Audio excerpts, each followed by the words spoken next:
Assalamualaikum sahabat semuanya. Semoga kita senantiasa diberi kesehatan dan kelancaran rizkinya. Amin ya Rabbal Alamin.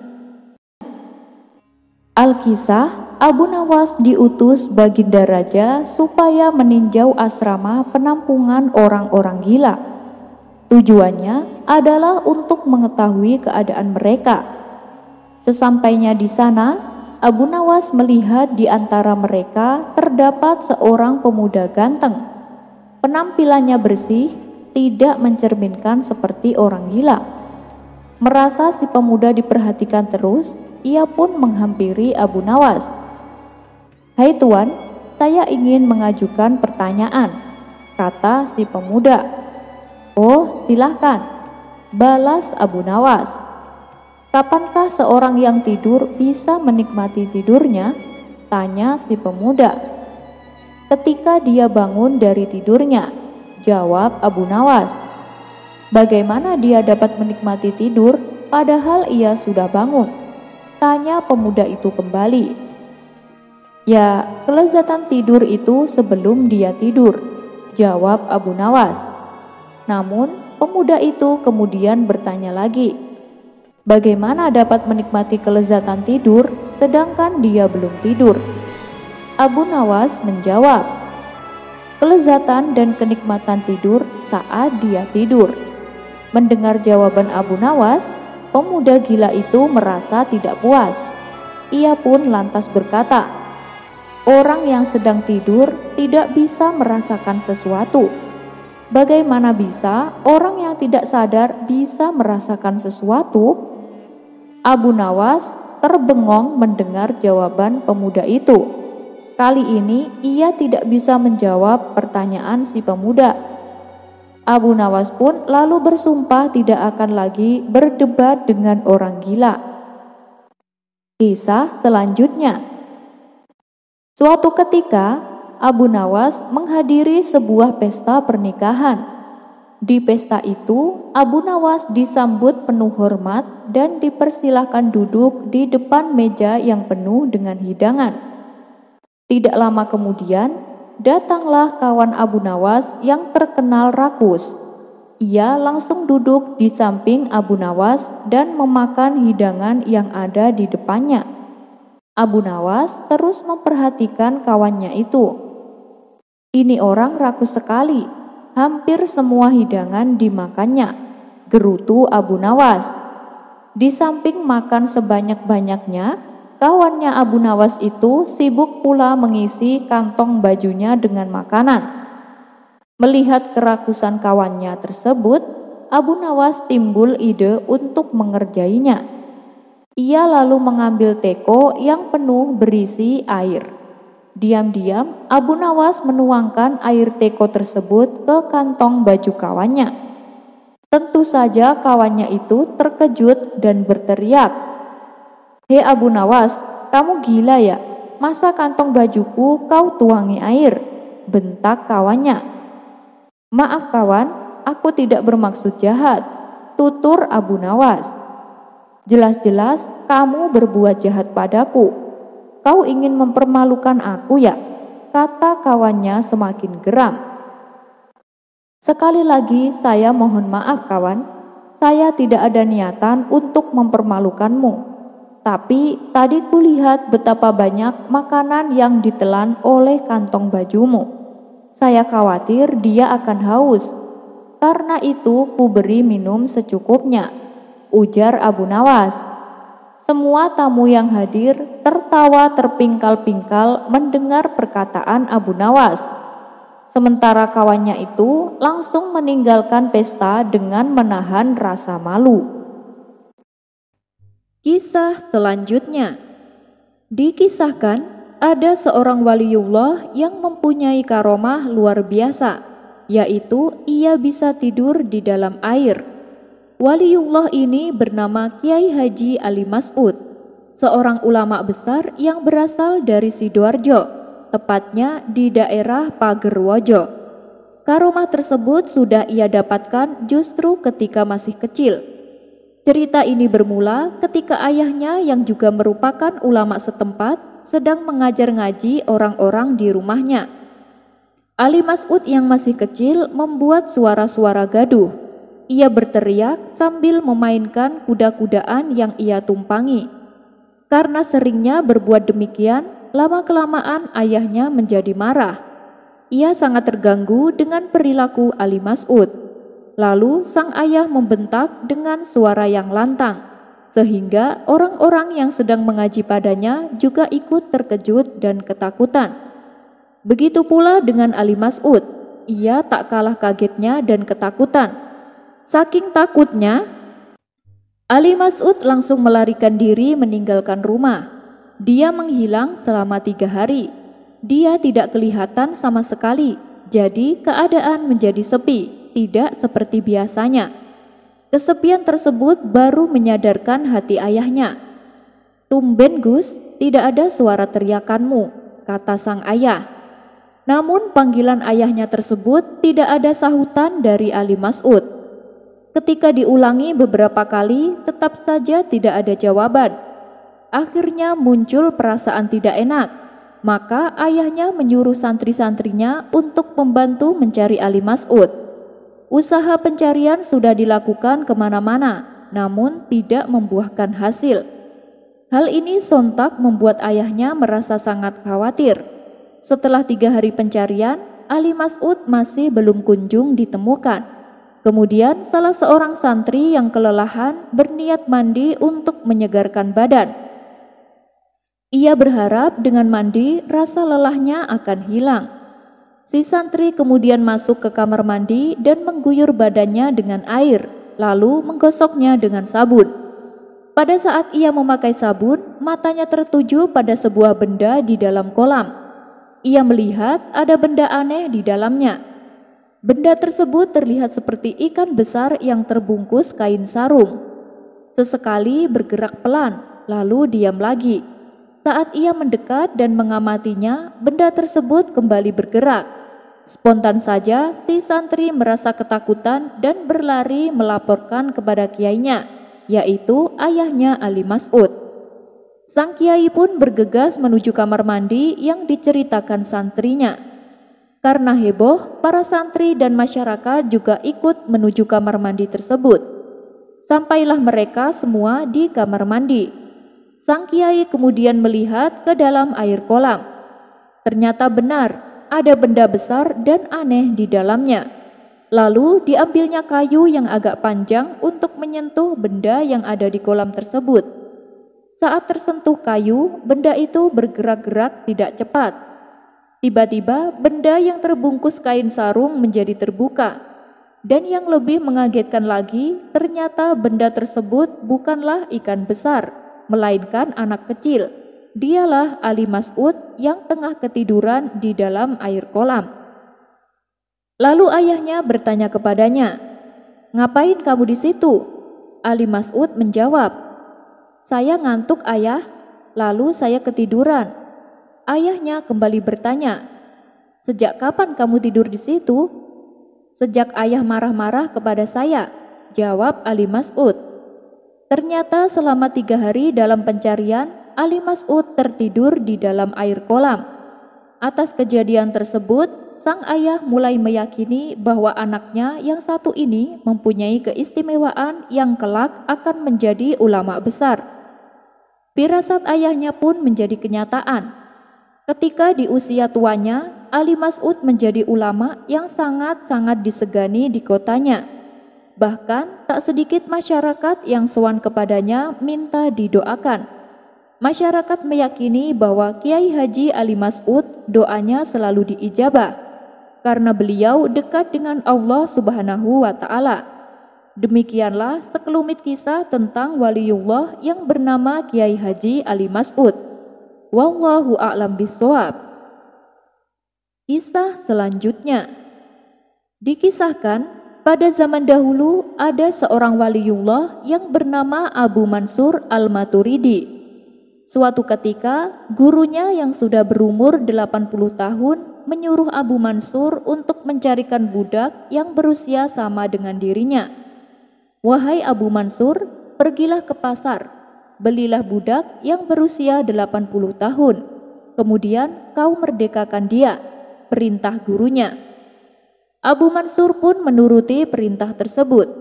Ia segera pergi ke pasar dan bertanya kepada orang-orang, "Di mana aku bisa membeli seorang budak yang berusia 80 tahun?" Orang-orang di pasar pun heran dan berkata, "Mana ada orang usia 80 tahun masih menjadi budak dan belum merdeka?" Karena usahanya tidak mendapatkan hasil, ia pun pulang ke rumah menemui gurunya. Setibanya di rumah gurunya, seperti yang dikatakan orang-orang di pasar, ketika mendengar penjelasan Abu Mansur, gurunya meletakkan kepala di atas tanah, bersujud dan bermunajat kepada Allah. "Ya Allah, sesungguhnya budak yang telah berusia 80 tahun itu tidak ada, kecuali ia sudah dimerdekakan. Sedangkan aku sudah berusia 80 tahun. Bagaimana tidak engkau memerdekakan aku dari api neraka? Padahal engkau adalah zat yang maha pengasih, maha dermawan, maha agung, maha pengampun, dan penerima syukur," kata guru Abu Mansur dalam munajatnya. Akhirnya Allah memerdekakan sang guru dari api neraka karena kebaikan munajatnya. Kisah ini terdapat dalam kitab Al-Mawaidul Usfuriyah karya Syekh Abu Bakar. Wallahu a'lam bishawab. Ini adalah kisah 5 bersaudara. Mereka membuka warung makan khas daerahnya. Yang bikin unik adalah mereka menganut falsafah 100% pembeli adalah raja. Pembeli diperlakukan penuh hormat dan agung layaknya raja dan ratu. Iklan promosi tersebut kontan saja menyebar ke seluruh antero negeri Baghdad. Suatu hari, datanglah rombongan pejabat kerajaan makan di warung tersebut. Mereka diperlakukan istimewa seperti seorang raja. Para pelayan beraksi sesuai falsafah pembeli adalah raja. Caranya mereka melayani pun dengan penuh keramah tamahan dan keagungan. Bahkan cara berjalannya para pelayan ini membungkukkan badan. Mereka mencium tangan pembeli lalu mengantarkan ke tempat duduknya. Makanan dan minuman dihidangkan di atas meja dengan amat perlahan, bahkan nyaris tanpa suara. Bahkan hewan peliharaan, pengemis, dan serangga diawasi dengan seksama, jangan sampai mendekati pembeli yang sedang hikmat menyantap makanan. Semua keinginan pembeli dilaksanakan dengan senyum yang ramah. Setelah rombongan pejabat kerajaan selesai menyantap makanan, mereka kaget dengan harga yang dipatok. Ternyata harganya 100 kali lipat dari harga biasanya. Tapi karena mereka adalah orang-orang berduit, tentu saja semua itu tidak akan menjadi masalah. Beberapa hari kemudian, masyarakat yang penasaran berduyun-duyun ingin juga merasakan lezatnya diperlakukan penuh keagungan bak seorang raja. Setelah selesai makan, mereka terkejut dengan harga yang harus dibayar. Kenapa mahal sekali harganya? 100 kali lipat dari harga biasanya. Kalau harganya 10 kali lipat, kami tidak masalah, protes mereka. Iya tuan, harganya memang segitu, karena pelayanan kami juga luar biasa kepada para tamu, balas pemilik warung. Dengan terpaksa, mereka pun membayar sesuai harga yang dipatok. Kami kapok makan di tempat ini, gerutu mereka sambil meninggalkan warung. Ketika dalam perjalanan pulang, tanpa sengaja mereka berpapasan dengan Abu Nawas. "Dari mana kalian? Kenapa kalian terlihat kesal?" tanya Abu Nawas. "Kami barusan makan di warung yang terkenal itu. Pelayanannya sangat ramah. Kami diperlakukan bak seorang raja. Tapi ternyata harganya 100 kali lipat, Abu Nawas, jawab mereka. Loh, kalian tidak lihat daftar harga makanannya dulu? Balas Abu Nawas.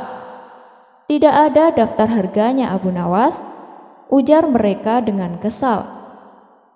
Ini tidak boleh dibiarkan, aku akan memberi pelajaran, pikir Abu Nawas. Kemudian Abu Nawas menyusun siasat. Ia mengumpulkan 100 orang gelandangan untuk diajaknya makan di warung tersebut. Singkat cerita, Abu Nawas dan 100 orang gelandangan memasuki warung itu. Tiba-tiba situasi berubah total. Bau tidak sedap dan suasana tegang mengiringi kedatangan pembeli kelas bawah ini. Para pelayan pun menjadi gugup, tapi berusaha tenang dan tetap menerapkan pelayanan standar falsafah pembeli adalah raja. Abu Nawas dan para gelandangan ini kaget luar biasa ketika tangan mereka dicium klien cantik dan diperlakukan bagai seorang raja yang berkuasa. Sungguh hebat, puji salah satu gelandangan. Mereka terkesima dan berdecak kagum.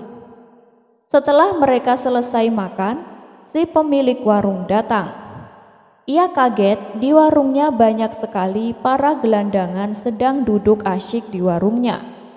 Si pemilik warung lalu bertanya kepada pelayannya, "Kenapa kalian membiarkan mereka ada di sini?" "Mereka di sini untuk makan, Tuan," jawab salah satu pelayan. "Apakah mereka mampu membayarnya? Jangan-jangan mereka malah mau ngutang?" tanya si pemilik warung. "Tidak, Tuan, mereka membayar sesuai dengan makanan yang dipesannya," jawab si pelayan kembali. "Makanan apa yang mereka pesan?" tanya si pemilik warung. "1 porsi makanan dan 1 teko air putih. Mereka menyantapnya bersama-sama, Tuan," jawab si pelayan. Si pemilik warung menjadi geram, tapi tak berani mengusir para gelandangan ini. Esok harinya, Abu Nawas kembali datang dengan para gelandangan. Karena seringnya datang, akhirnya si pemilik warung kapok dengan ulah Abu Nawas. Abu Nawas berjanji tidak akan datang lagi, tapi dengan satu syarat. Warung tersebut tidak boleh mematok harga dengan jumlah 100 kali lipat. Si pemilik warung pun akhirnya menyetujuinya. Tertipu minyak wangi. Suatu ketika, Abu Nawas mendengar kabar bahwa di sebelah tempat pemandian umum ada toko minyak wangi yang menjual candu, di mana candu tersebut katanya apabila ada orang yang menghisapnya, kesadarannya akan hilang alias mabuk. Karena penasaran, Abu Nawas pun timbul keinginan untuk mencobanya. Maka berangkatlah ia menuju toko minyak wangi tersebut. Ia lalu membeli sedikit candu dan dibawanya ke pemandian umum sambil berendam di air. Abu Nawas menghirup candu tersebut, tapi setelah candu itu habis, Abu Nawas tak merasakan apapun. "Ah, dasar omong kosong, apanya yang bisa membuat mabuk? Aku masih waras begini dan sama sekali gak kehilangan akal," gumam Abu Nawas dalam hati. Merasa dirinya kena tipu, ia pun keluar dari kolam pemandian dan hendak meminta ganti rugi. Ia pun berjalan dengan mantap seperti seseorang yang sedang menahan amarah. Orang-orang yang melihat perilaku Abu Nawas ini menjadi heran dan bertanya, "Kamu mau kemana, Abu Nawas?" tanya mereka. "Aku akan ke penjual minyak wangi itu, mau minta ganti rugi aku," jawab Abu Nawas. "Memangnya kenapa?" tanya mereka. "Dia telah menipuku. Katanya candu yang dijual bisa memabukkan dan bisa membuat orang kehilangan akal. Tapi aku sama sekali tak merasakan apapun. Aku masih waras dan aku juga baik-baik saja, jawab Abu Nawas. Spontan orang-orang tertawa mendengarnya. Coba kau perhatikan apa yang sedang kau kenakan itu, Abu Nawas, seloroh mereka. Abu Nawas pun langsung melihat ke dirinya sendiri. Spontan ia terkejut dan heran. Loh, kenapa aku bisa telanjang begini? Batin Abu Nawas dengan ekspresi wajah bingung, begitu menyadari dirinya dalam keadaan telanjang. Abu Nawas pun segera berlari ke kolam dan menceburkan dirinya. Tempat paling aman. Menjadi orang yang mendapatkan amanat memang suatu penghargaan tersendiri, bahwa kita termasuk orang yang dipercaya. Tapi di samping itu, tanggung jawab kepada amanat juga sangat besar. Jangan sampai membuat kecewa kepada si pemberi amanat, apalagi mengkhianatinya. Maka tak heran bila orang yang mendapatkan amanat akan mengerahkan semua kemampuannya demi terwujudnya amanat tersebut. Seperti yang terjadi pada Abu Nawas di kisah kali ini. Ia mendapatkan sebuah amanat dari Tuan Hakim demi untuk keamanan warga di kampungnya. Tapi apa yang terjadi sungguh di luar Nurul. Berikut kisah lengkapnya. Suatu hari di kota Baghdad digemparkan berita tentang kasus pencurian. Dan tak tanggung-tanggung yang dicuri adalah uang warga yang disimpan di dalam peti. Yang lebih mengherankannya lagi, peti tersebut masih dalam keadaan utuh. Gemboknya tidak rusak sama sekali, padahal kuncinya disimpan oleh Tuan Hakim sendiri. Dari situlah Tuan Hakim mengetahui ada seseorang yang sengaja mencuri kunci lalu dikembalikan ke tempatnya semula. Dan pencurinya tidak lain pastinya adalah orang dalam. Untuk mengungkap kasus ini, Tuan Hakim pun mengumpulkan para asistennya, mereka saling menyalahkan satu sama lain. Sehingga terjadi diskusi yang sangat alot. Melihat hal itu, Tuan Hakim pun menjadi jengkel. Sudah, hentikan pertengkaran kalian. Yang sudah terjadi, ya sudah. Saat ini kita tidak penting mengetahui siapa pencurinya. Yang lebih penting, jangan sampai kejadian ini terulang kembali dan bagaimana caranya supaya kunci petinya aman. Tutur Tuan Hakim. Kemudian salah satu asistennya berkata, Tuan Hakim, bagaimana kalau kita tugaskan seseorang yang dipercaya untuk menyimpan kunci peti itu? Usul asisten tersebut. Benar itu Tuan, kami sangat setuju dengan usulan itu, jawab mereka serempak. Baiklah, saya kira orang yang pantas ditugaskan adalah Abu Nawas.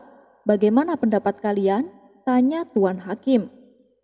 Kami setuju Tuan Hakim, Abu Nawas memang orang yang jujur. Balas mereka. Maka dipanggillah Abu Nawas ke istana Tuan Hakim. Ada apa Tuan? Kenapa Tuan memanggil saya? Tanya Abu Nawas. Begini Abu Nawas, uang warga yang ada di peti istanaku dicuri orang. Balas Tuan Hakim.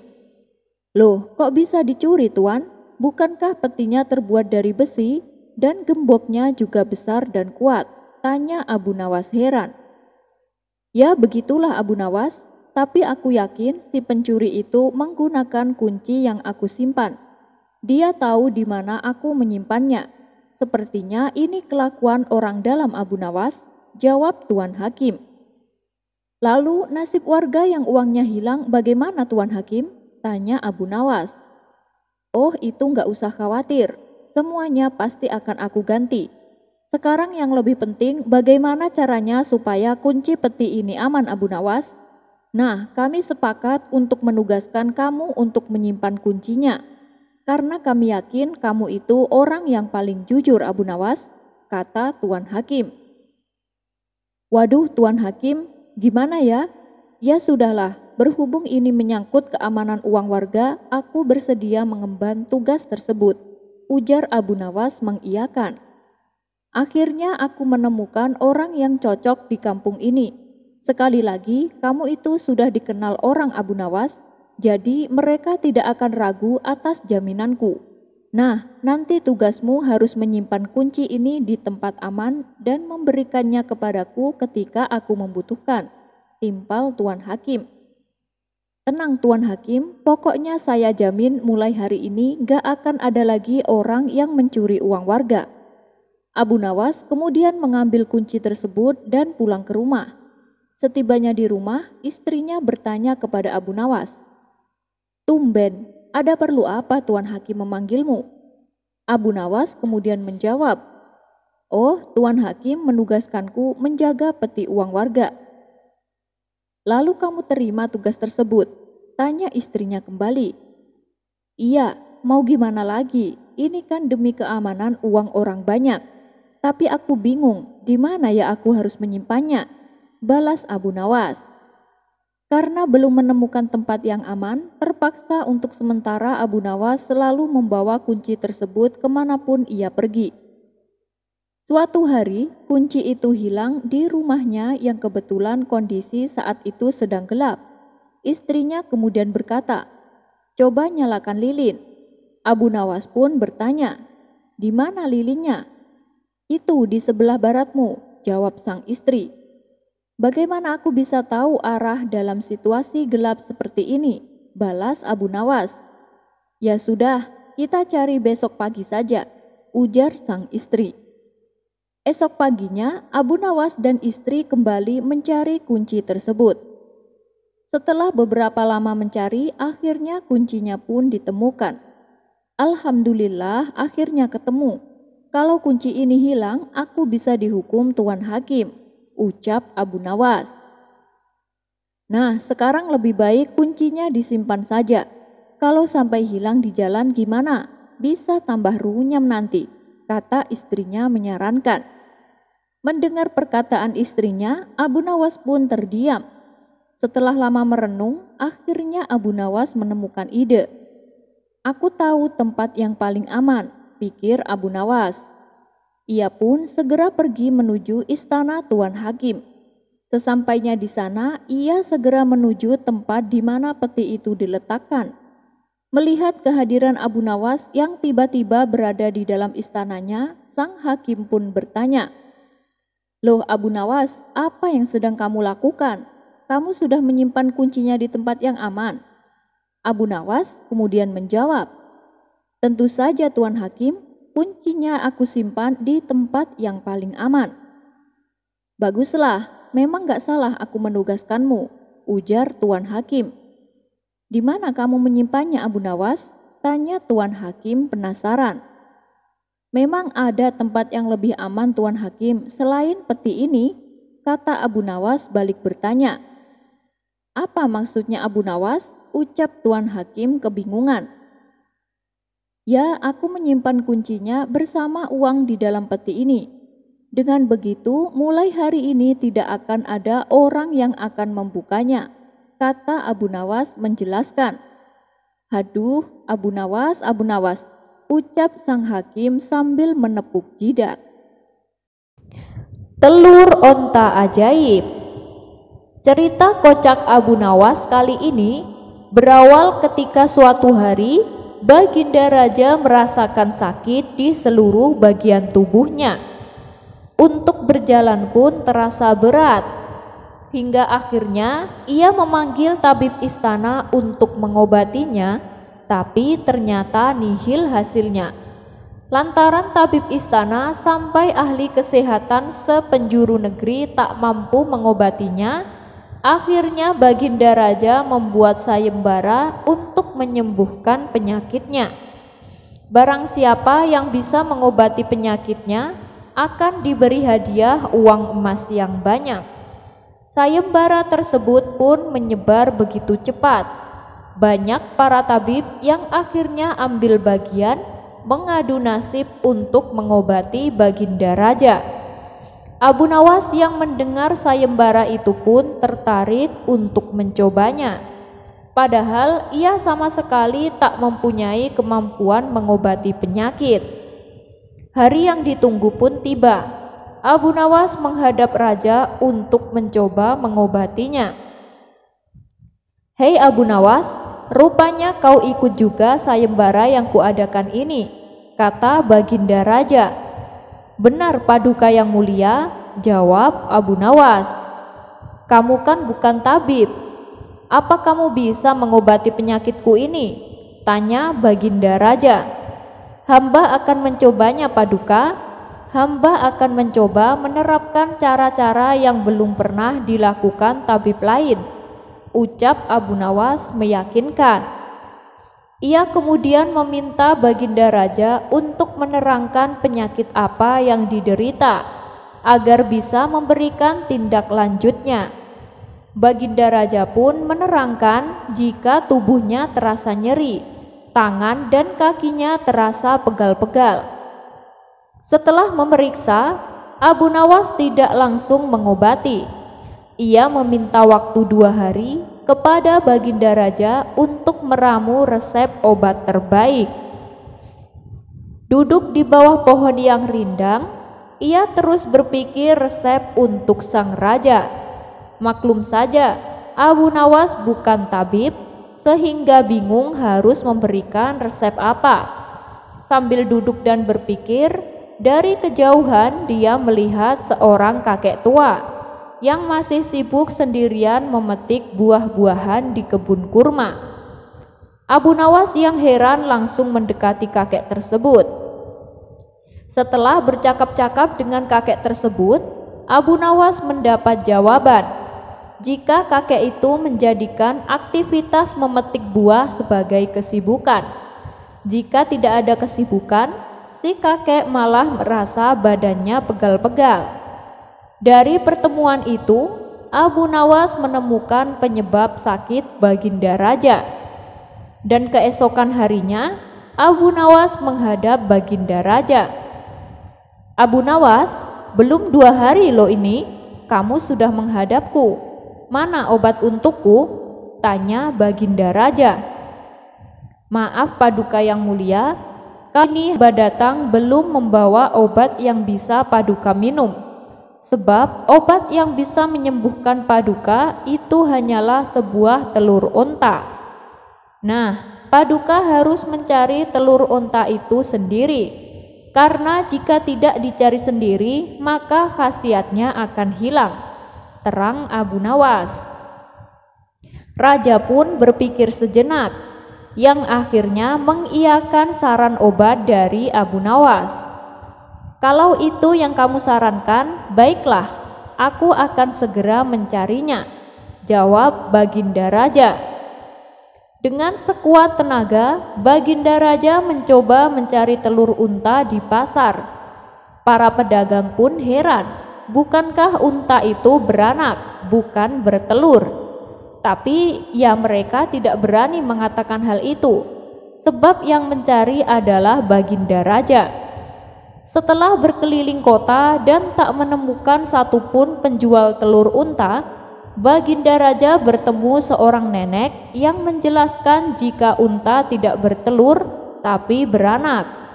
Raja lantas sadar jika ia dibohongi oleh Abu Nawas. Sesampainya di istana, Baginda Raja merasa kelelahan. Setelah perjuangan panjang mencari telur unta dengan berjalan, ia akhirnya tertidur pulas karena capek yang dideritanya. Dan pada keesokan harinya, ketika Baginda Raja bangun dari tidur dan amarah kepada Abu Nawas memenuhi pikiran sang raja, ia langsung menyuruh para pengawal untuk meminta Abu Nawas menghadapnya. Tak lama kemudian Abu Nawas pun datang. "Bagaimana Paduka yang mulia? Apakah Paduka telah menemukan telur unta yang hamba anjurkan?" tanya Abu Nawas setelah memberikan salam kedatangan. "Rupanya engkau telah mempermainkanku Abu Nawas," ucap Baginda Raja dengan marah. "Maaf Paduka, apa yang Paduka maksud?" ujar Abu Nawas sedikit bingung. "Kamu menyuruhku mencari telur unta. Padahal unta itu kan tidak bertelur, tapi beranak, terang Baginda Raja. Abu Nawas kemudian menceritakan pertemuannya dengan seorang kakek yang ada di kebun kurma, sampai memperoleh hikmah jika anggota badan yang tidak pernah digerakkan akan membuat orang itu sakit. Pengalaman itulah yang ingin diterapkan Abu Nawas kepada Baginda Raja supaya tidak hanya memerintah tetapi juga bergerak. Oh, itu Paduka? Tentu saja Paduka tidak akan menemukan telur unta, sebab ya tidak akan mungkin ada unta yang bertelur. Tapi Paduka, bukankah Paduka sekarang sudah merasa lebih enakan? Tanya Abu Nawas setelah memberikan penjelasan. Benar juga ya. Kamu benar Abu Nawas.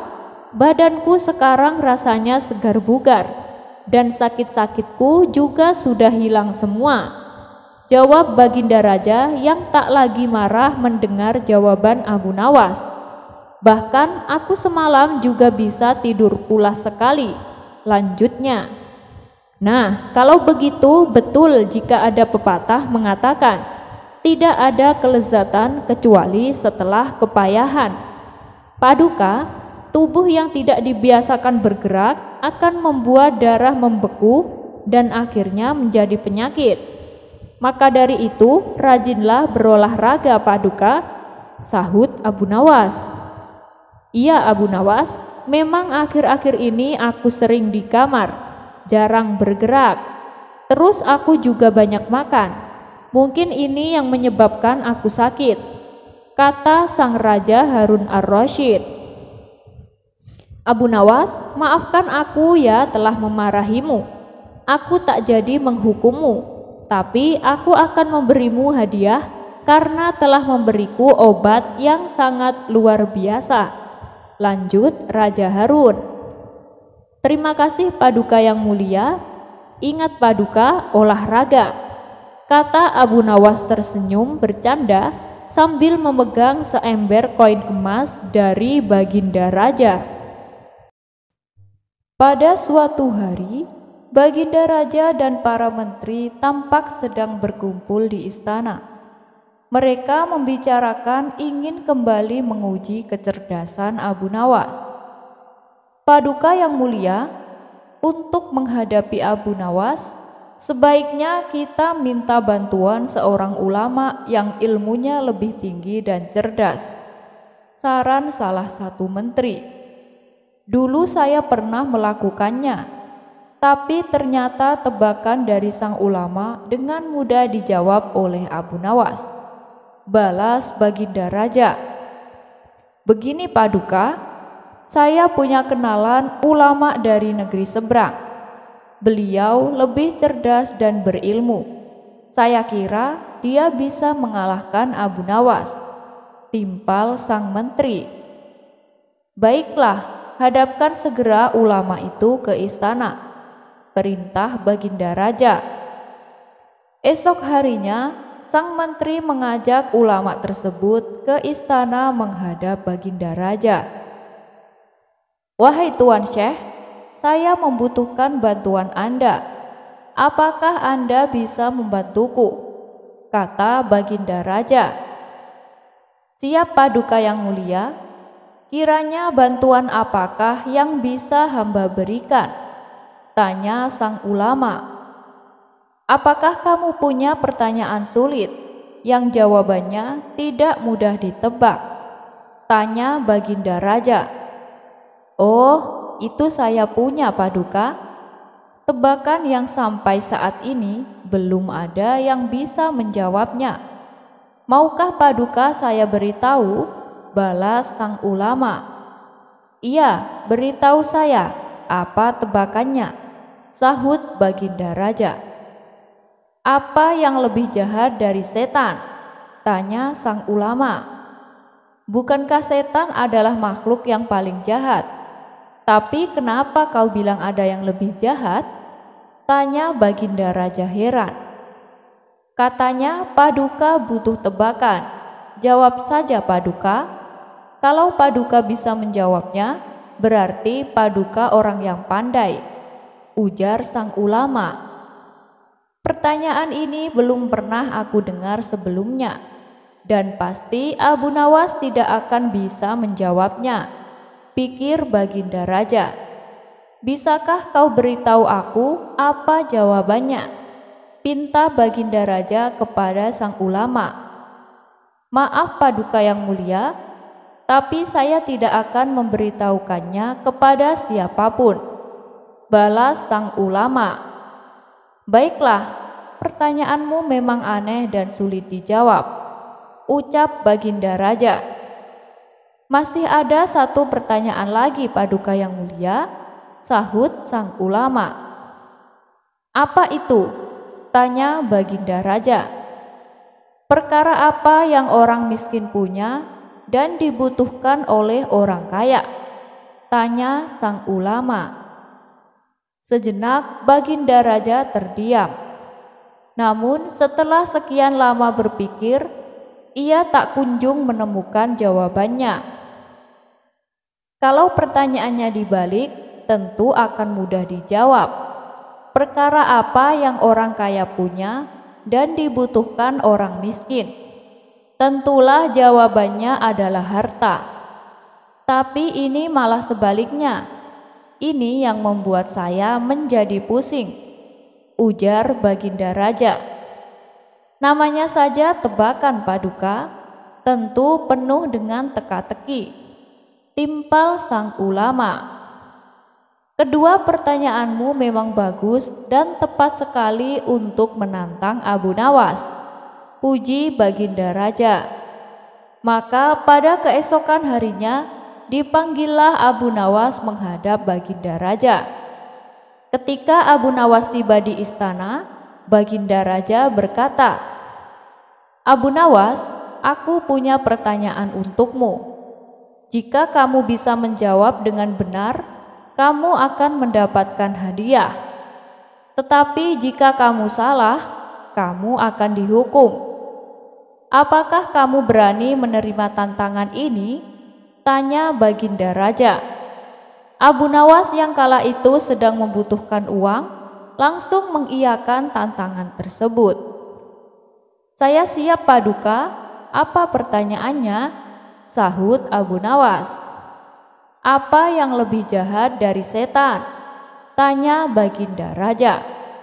Yang lebih jahat dari setan adalah kedengkian kita, jawab Abu Nawas. Mendengar hal itu, Baginda Raja tercengang dengan jawaban Abu Nawas. Selama sang ulama memuji akan kecerdasan Abu Nawas. Baiklah Abu Nawas, sekarang pertanyaan kedua. Apa yang dipunyai orang miskin tapi dibutuhkan oleh orang kaya? Tanya Baginda Raja. Jawabannya adalah harapan. Karena orang miskin punya harapan, sedang orang kaya butuh lebih banyak lagi, jawab Abu Nawas. Untuk kedua kalinya, Baginda Raja dibuat tercengang oleh kecerdasan Abu Nawas. Ia tak menyangka pertanyaan yang dianggapnya sulit dengan mudah dijawab oleh Abu Nawas. Begitu pula dengan sang ulama. Ia kembali memuji atas kecerdasan Abu Nawas.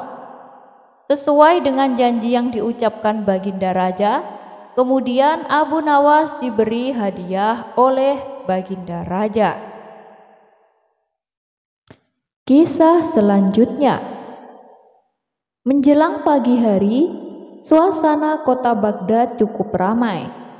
Seperti biasanya, orang-orang berlalu lalang melakukan berbagai aktivitas mereka. Sementara Abu Nawas memutuskan untuk sedikit berkeliling di sekitar tempat ia tinggal.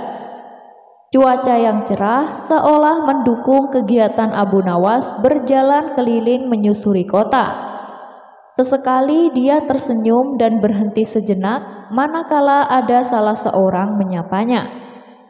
Karena sikapnya ini, tidak heran bila banyak orang yang mengenalnya sebagai sosok yang ramah kepada siapapun. Meskipun Abu Nawas terkenal sebagai cendekiawan pandai, belum lagi dia adalah penyair yang masyhur. Tapi Abu Nawas mau bergaul dengan siapa saja. Hal itulah yang membuat dirinya dihormati dan disegani oleh masyarakat. Saat sedang asyik menikmati suasana pagi, tanpa sengaja Abu Nawas melewati depan rumah hakim kota. Rumahnya megah dan besar, seperti layaknya rumah pejabat pada umumnya. Kebetulan Tuan Hakim sedang duduk santai di halaman rumahnya. Hakim kota ini terkenal pandai dan sangat bijak dalam memutuskan persoalan. Bisa dikatakan dialah satu-satunya hakim cendekiawan di kota Baghdad. Melihat Abu Nawas lewat di depan rumahnya, Tuan Hakim segera menyapanya. "Hei Abu Nawas, mau kemana?" tanya Tuan Hakim. "Biasalah Tuan, jalan-jalan menghilangkan rasa suntuk," jawab Abu Nawas. "Tunggu Abu Nawas, jangan pergi dulu," cegah Tuan Hakim. "Memangnya ada apa Tuan? Sepertinya penting sekali," tanya Abu Nawas. "Sini, mampir ke rumahku, ada yang ingin saya tanyakan," ujar Tuan Hakim. Abu Nawas lalu diajaknya masuk dan dipersilakan duduk di ruang tamu. Karena tidak terbiasa duduk di kursi yang empuk dan mewah, membuat Abu Nawas agak canggung. Hakim kota itu lalu mulai mengutarakan pemikirannya kepada Abu Nawas. Seandainya manusia mau mematuhi hukum dan etika, pastilah dunia menjadi aman dan tentram. Mendengar ucapan Tuan Hakim, Abu Nawas buru-buru membantahnya. "Bukan manusia yang mematuhi hukum Tuan Hakim, tapi sebaliknya, justru hukumlah yang seharusnya menyesuaikan kemanusiaan." Hakim kota mencoba berkelit untuk membenarkan pendapatnya. Ia ingin menguji kecerdasan Abu Nawas dengan mengajaknya adu argumentasi. "Begini saja Abu Nawas, kamu kan terkenal sebagai cendekiawan. Saya ingin dengar pendapatmu. Seandainya kamu disuruh memilih kekayaan atau kebijaksanaan, manakah yang akan kamu pilih?" tanya Tuan Hakim. Tanpa berpikir panjang, Abu Nawas langsung menjawabnya. "Tentu saja saya pilih kekayaan." Mendengar jawaban tersebut, Hakim kota menatap Abu Nawas dan tersenyum sinis, seolah Abu Nawas tidak layak disebut sebagai cendekiawan. "Sungguh sangat memalukan, kamu adalah cendekiawan yang diakui oleh masyarakat. Tapi jawaban yang kamu katakan sama sekali tidak mencerminkan seorang cendekiawan." "Mengapa saya berkata demikian? Karena kamu lebih memilih kekayaan dibandingkan kebijaksanaan," tutur Tuan Hakim. Namun dengan santainya Abu Nawas balik bertanya, "Kalau Tuan sendiri, apa yang akan Tuan pilih? Kekayaan atau kebijaksanaan?" "Tentu saja saya akan memilih kebijaksanaan," jawab Tuan Hakim tegas. Sesaat Abu Nawas menatap Tuan Hakim dengan penuh senyuman. "Terbukti bukan, semua orang akan memilih untuk mendapatkan apa yang belum dimilikinya," ujar Abu Nawas. Abu Nawas pun menutup perbincangan mereka berdua dan pamit pergi kepada Tuan Hakim. Sementara Tuan Hakim tak bisa berkata apa-apa mendengar penuturan Abu Nawas. Memang tidak salah kalau masyarakat menganggap Abu Nawas sebagai cendekiawan yang pintar dan cerdik, gumam Tuan Hakim dalam hati. Sekian dulu perjumpaan kita kali ini. Sampai bertemu lagi di kisah selanjutnya. Terima kasih yang sudah subscribe dan setia menonton channel ini. Wassalamualaikum warahmatullahi wabarakatuh.